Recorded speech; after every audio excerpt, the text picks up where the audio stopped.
Hello and welcome to Firearm Freedom. This is going to be another First Impressions video.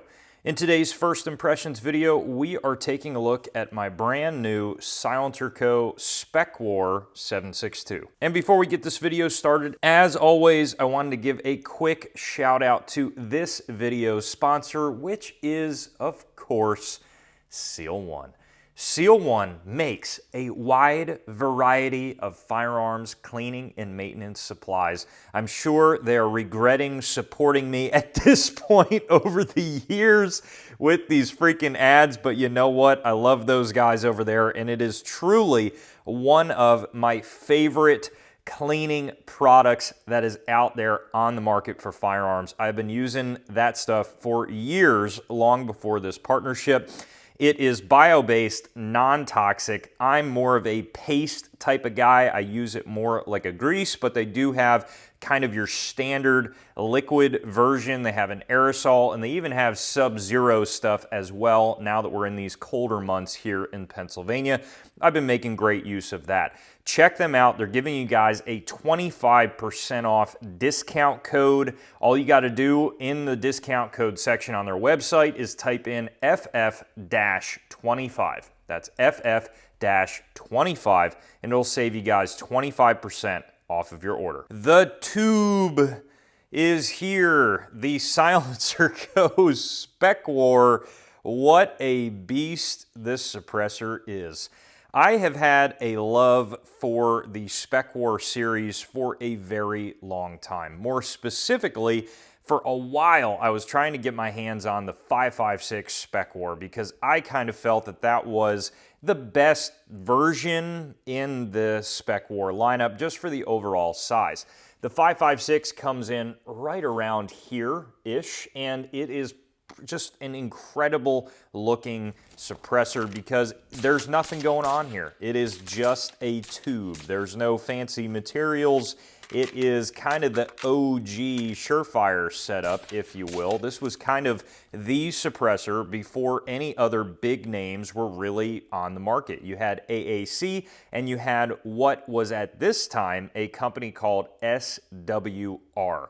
Now, SWR got switched to what we know today as Silencerco, and this is a later variation, and it is, of course, as you can see here, as you can see here, Silencerco marked. There were quite a few of these Specwars that were SWR marked, and to be completely honest with you, I had a hell of a time finding any other review of the Specwar 7.62, especially a review of this suppressor in the modern 2024 age. The last reviews I was seeing on this can were probably around like 2008, 2009. This was a long, long time ago, but at the time, this was the go-to kind of go-to-war suppressor. It has a cobalt 6 material for their baffles, so it's not necessarily stainless or Inconel or titanium. It's kind of a proprietary blend, but essentially,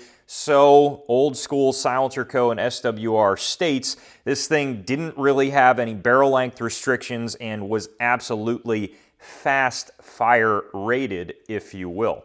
But you are seeing this thing ran on belt feds and crazy short barreled things, and it was always doing a great job. Needless to say, I always knew about the Specwars, but I was never really in a position to pick one up.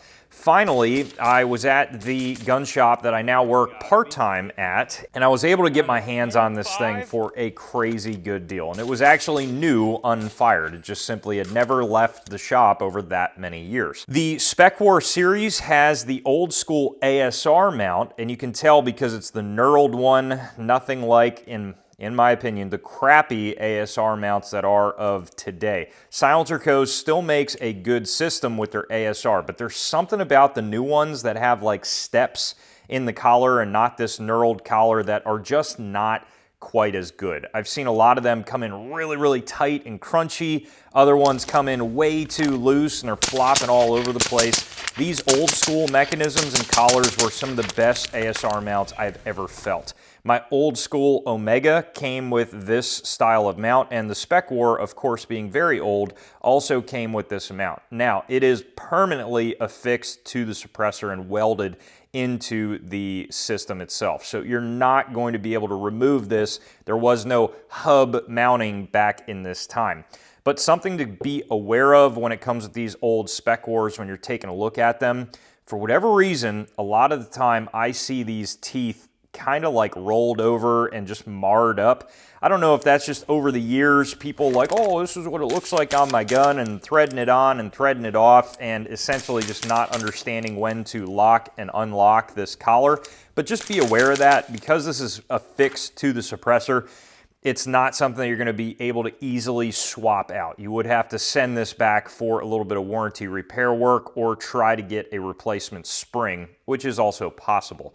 It is nice for the fact that these are not permanently in there like an AAC setup, and they are maintainable, which again is kind of a nice feature. I personally love that because I have a variety of ASR mounts already in the collection. So I was really kind of searching for one of these things. You heard me mention the 5.56 was really what I was after. It's not that the 7.62 was bad, it's just this thing is long, buddy. It is ridiculous. It's coming in at about 9 inches long, so pretty much whatever rifle you put this thing on, it's going to become extra long in a hurry, and it is a steel suppressor, so it's got some weight. This was in a time where there was no flow through and there was no titanium. That was still kind of viewed as a bad material to make suppressors out of. So it was heavy, it was long, but I'll tell you what, it is effective. I was running this thing on a 10.5 5.56 at the range, and I didn't really feel like I needed ears. It was that quiet. Now, of course, after I dumped a few rounds out, there was a little bit of ringing, and I put my ears back on because I'm trying to conserve my hearing. But the tone was excellent, and I felt that the overall sound reduction out of this suppressor was perfect. Now, of course, size, weight, I would expect it to sound that good. But you just got to be aware that this, again, is kind of like one of those high back pressure suppressors. It's going to put a lot of gas back into the system. You have a very tight exit hole up at the front there of the suppressor. It is 7.62, so if you're running it on a 5.56, you're going to have a little bit more gas escaping. But at the end of the day, it's more of a high pressure can. So you wouldn't want to put this on a system that's already a little bit sensitive to running suppressed. But everything that I was running it on just had absolutely no issues. And I was kind of smiling the whole time putting this out at the range because I was seeing a lot of people actually complain about how it sounded, like, oh, it's, you know, it doesn't sound good compared to modern cans. And I don't know what they were shooting it on, but everything that I tried it on, which at the moment was only 5.56 and 300 blackout, was excellent. And that's, I think, the majority of calibers people are going to be putting through this suppressor. Now, of course, time will tell. I'm going to run that on a few 308 platforms in the future, and we'll see how good it sounds there. But with how great it sounded with 5.56, which is a very hard round to suppress, I don't really have any reservations that it's going to not sound good on a 308. Now, as you can see, I was already beating this thing up a little bit. It's got some mars and scrapes and marks, and it is what it is. I'm a person that if I view a suppressor absolutely as a tool, it's not something that I'm gonna baby, and you're getting these things smoking hot all the time.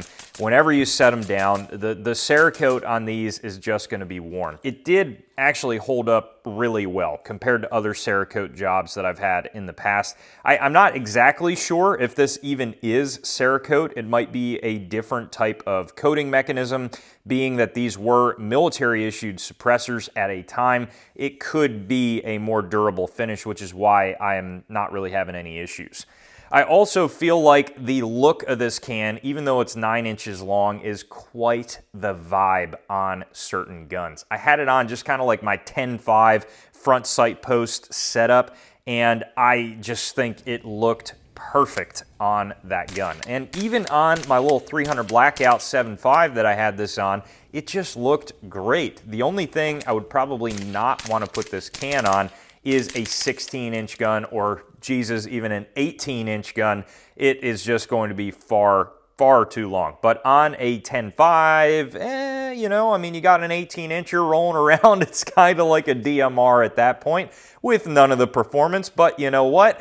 I thought it still looked great, and as you can tell by my voice, I'm really excited about this can. I love old school suppressors, and really, a lot of the time, these are the suppressors that are getting me kind of like excited these days. It's very hard to get me excited with a new can. They're all kind of blending together for me, and a lot of them just, yep, it's another can, sounds really good, sounds as good as the last one, it's the same price, hub compatible, like it's all just kind of the same thing. Once you have one 30 cal or 5.56 can, you pretty much have them all, of course within reason, these days. There's not a lot that kind of just differs from the pack. And then there is the Chungus of the Specwar, and it's just kind of a different and cool can. Of course, it will come with a 3-chambered 7.62 or brake.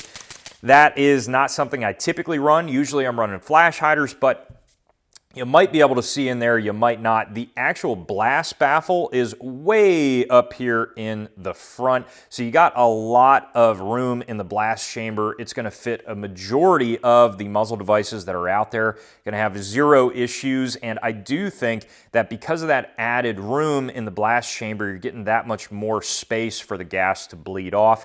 And that was very common in a lot of those old school suppressor designs that I saw out there. So it is still possible to find these Specwar suppressors out there online.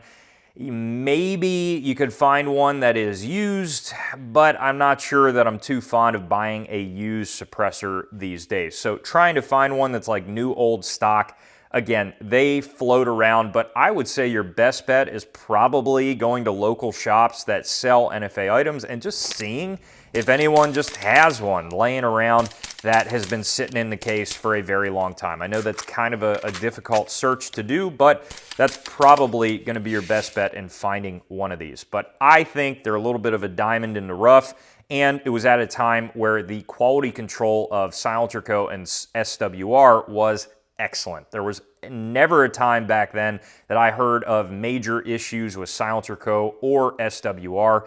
I'm sure there might be some dirt people are digging up right now in the comments that I'm not aware of, but at that time, it was a much smaller company and they were much more attuned to quality control and getting out incredible products for the military, law enforcement, and civilian market. So I am excited to have this on the table. That's pretty much going to wrap up this video on the Silencerco Specwar 7.62. I'm excited to get a little bit more screen time in today's modern era. If you guys have any other questions about this can or anything else on the channel, please throw them down below in the comment section, and I absolutely will try my hardest to get back to you. While you're down there, head up to the description, check out the ways to support the channel, and as always, stay tuned for more great videos coming soon.